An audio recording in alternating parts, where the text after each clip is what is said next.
day, John Lennon would have been 75 years old. October 9th would have been his birthday, and we've brought in a special guest this morning to help us honor John Lennon, learn a little bit more about him. We have Dr. Michael Zook, dentist, in studio with us this morning. You may know that name for a plethora of reasons. Perhaps he's your dentist, for one.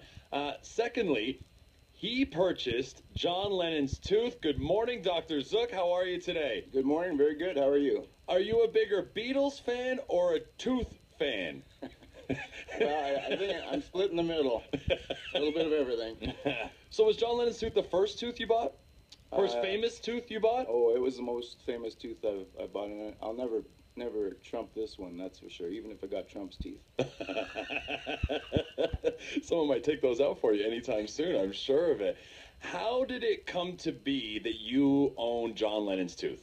Well, a number of years ago, his housekeeper had been given the tooth from John Lennon when it was the 60s, and he came back from the dentist, and she asked if she could have it, and he said sure, and basically she put it away, and when she was about in her 90s, years later, maybe 30, 40, 50 years later, it popped out, and she figured it was time to sell it, so it went up on auction in the UK, and I saw the little blurb on the news, and I thought, geez, this is one heck of an opportunity for some media attention, so I grabbed it. Yeah, and I mean, you've gotten a pile of attention. What has happened to you? I mean, you've had the tooth for quite some years now. What's happened with Dr. Zook since getting the John Lennon tooth? Well, I tried to turn the rotten molar into like the Kardashian of teeth. So, trying to get as much everywhere, as much media, jokes, That's the funniest science fiction. So I took it to, I took it into my office. I drilled a little tiny bit of tooth off, turned a small piece into a piece of jewelry down in Beverly Hills, and so basically I brought a little piece of tooth in a pendant for you guys to play with today, and I've written books on it. You can't have it, Tom. I've gone on TV shows. Time Magazine had a little piece. Bill O'Reilly made the Ridiculous on Anderson Cooper. Yeah, and I actually went down to New York City, and I complained to him. I said, all this celebrity has ruined my life. I said, the way you can make it up to me is give me some tickets. So I basically got on the show, and I won a dance contest there in the pre-show. It was very embarrassing, but I knew no one would be there from the area, but then I found out there was someone there. So I was like, oh my gosh. What a small world. Someone from Central Alberta happened to be in New York at the same time you were at the Anderson Cooper show. What does his tooth tell us about his lifestyle? Can you tell anything from the tooth? Well, I've shown you some pictures, and the tooth is rotten, covered with tartar. English. It was old. Yeah. The English aren't really known for having great teeth in the first place. That's right. And he went in when it was real bad. So it would have. Oh God, is that a giant hole in the tooth? That's a giant hole. Oh my.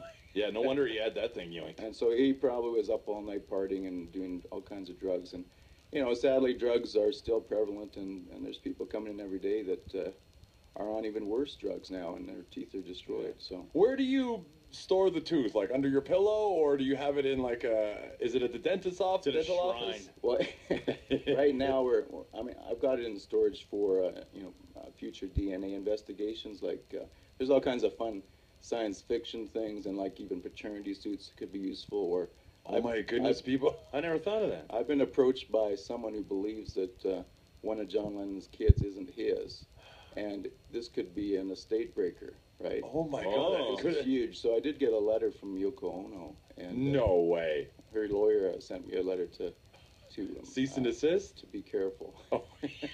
Tread lightly. Okay, so let's. There's a part 2 to this too, so I'll continue on with this torture.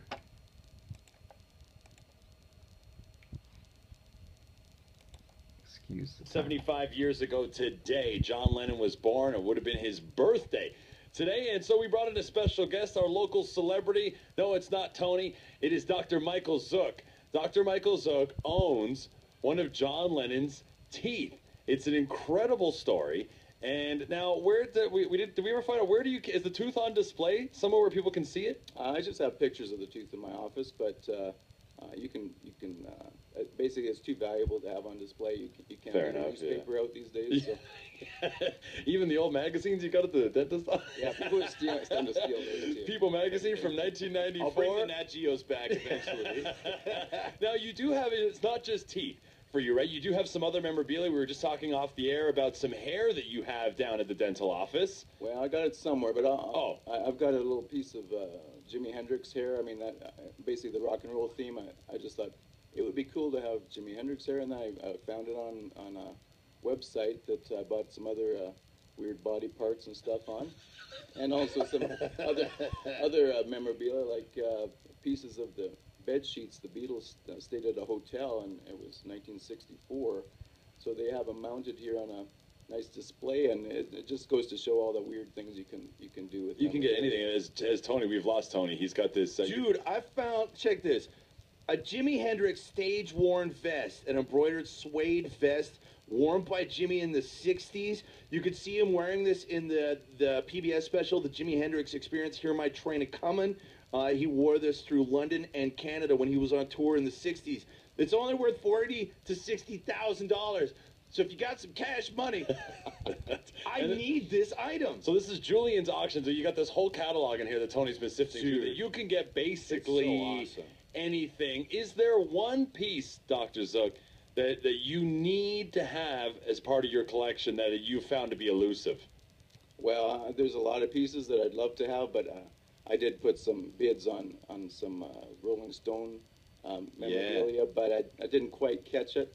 But again, I like the tooth theme, but at this point, my son's in dental school, so that's I'm pretty well tapped out. So I won't be buying any more teeth. As far as you got to wait till he gets out of there and starts getting in the mix. Yeah, Doc, before you leave today, Locke and I could find maybe a small patch of hair on our heads. We'd have to search pretty hard for it. But possibly. I just cut my hair the other day. I got nothing left. And given the state of our teeth, you could just take all the chiclets if you want.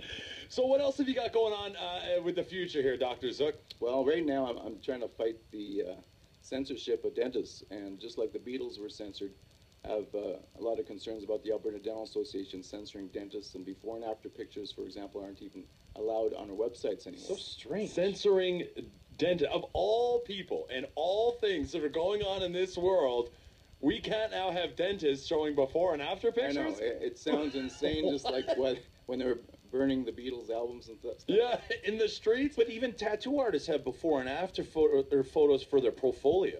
Everybody does. A lot of cosmetic surgery. Plastic surgery, yeah. And you can see all kinds of fun things, but you can't see teeth. So that is so weird. Yeah, it's hard to believe. So I do think everyone listening should talk to their dentist and tell their dentist to stand up to the Dental Association and tell them, hey, stand up. It's time we show off our revolution. Smiles. It's not the 60s anymore, man. You got it. You got to let it fly. That's crazy. You got a book out the people that are trying to hold you down as well? Yeah, I wrote a book, Confessions of a Former Cosmetic Dentist. In fact, the word cosmetic dentist is actually banned. You can't say you can't even say that. Isn't all dentistry cosmetic? Are we going down with you now? Well, yeah. I'll go down with you, sir. I'm that kind of guy. You can't take us. You can't take us, that's for sure. Finally, I want to know, because we've had quite the advances in modern science, is there any chance you can clone John Lennon? Just number one, as you said, the word advances, and dentists can't use the word advances. So I should have been given a checklist before you came in. I have to kind of stop and freeze, but am I going to be able to clone? Well, I'm a dentist, so what I'm going to do is work on a movie script about cloning John Lennon, but if people are interested in that kind of theme, that they can go to John Lennon. I'll raise John myself. JohnLennonTooth.com. Go and check it out. Dr. Michael Zook, if you're looking for extras or anybody else in your movie once it gets picked up, Tony and I are more than willing to step in somewhere. I'll even be guy one and Tony be guy two at the bar or whatever. You need a couple of bald guys? We're your guys. Whatever you Sounds need. great. If you need some before pictures. Hey. Sorry. We're going up against the man. Dr. Michael Zook, thank you so much. A treat having you in studio with us this morning. Go check out JohnLennonTooth.com. A lot of fun information up there. Thanks, Dr. Zook.